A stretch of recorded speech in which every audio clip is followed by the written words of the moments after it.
Hello, today's video is a response to parents of toddlers who feel their toddlers are always misbehaving.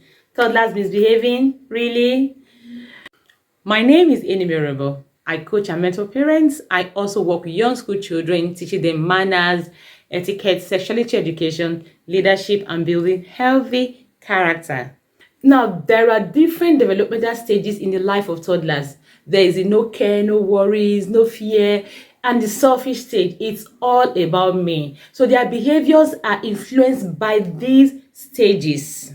Now, here are some of the things you want to do to help you minimize the events that make you call your toddler misbehaving. Firstly, you want to childproof your environment. What this means is that you want to make your environment friendly for your child to stay. You want to remove things that your child can destroy that are valuable. You want to remove things that can harm your child. Remove those things so that at the end of the day, you are not struggling with your child over those things. Remember, I said it's a no care, no worry stage. So they don't even realize that these things, they don't have the capacity to know that these things are expensive. They don't also know that these things will harm them, are harmful. So they are going to reach for these things. And when they reach for these things, now because it is also a selfish stage, when they reach for this thing, they want to possess it. You keep saying, put it down, stop that, don't do that, don't go there. They are not listening because at this stage, it is what they want. So you are going to label stubborn. Going to where I don't want the child to go to? No. So what you want to do to prevent or to minimize this is to child-proof your environment. Now, the second thing you want to do is to redirect their attention. Something fascinates your child and she's going for it. You don't want her to reach for that thing. You want to give her an alternative that is equally fascinating, that she can like also, or she can love also, to get her to take her attention from that she's going to. So you want to do what? Redirect her attention.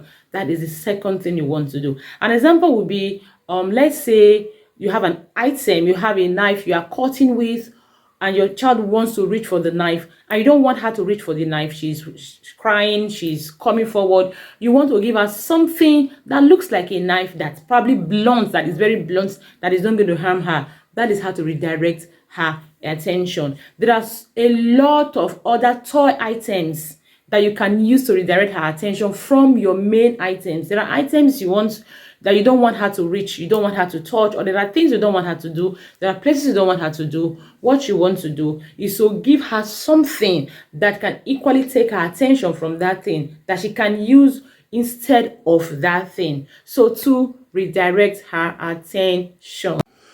3, ignore minor things. If you sit back and audit yourself, you realize that very many things you get worked up over are not worth it. Your child is running, you are screaming. Your child is sitting on the floor, you are screaming. They are not worth it.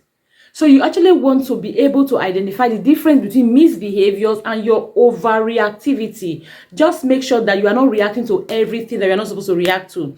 Now, one of the ways to know if you are reacting to things you're supposed to react to is if you are not consistent. If your child reaches for a knife, every time your child reaches for a knife, you are going to ask him to stop. You are going to ask her to stop, right? That means that is something you should worry about. But if your child does something the first time, you say, oh, stop. The second time, you let it slide. It simply means that thing may not be a big deal. Because if it's a big deal, then you are going to consistently ask the child to stop. So if you are not able to be consistent on a particular issue, it may not just be a big deal. So learn to ignore the minor things and learn to pay attention to the real misbehaviors. Another thing you want to do is to give positive attention. Very many parents spend time paying attention to when the child misbehaves. So for many children that want attention, the more you pay attention to misbehaviors, the more they will misbehave, because what they want is attention. So as long as misbehavior is bringing their attention, they are good to go. They have a goal to get your attention.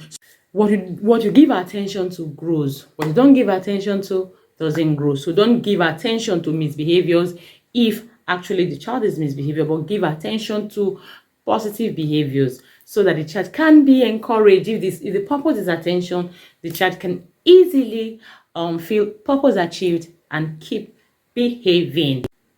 Use consequences. Consequences can be as simple or as small as taking a toy from a child and not giving it back to the child. So use consequences.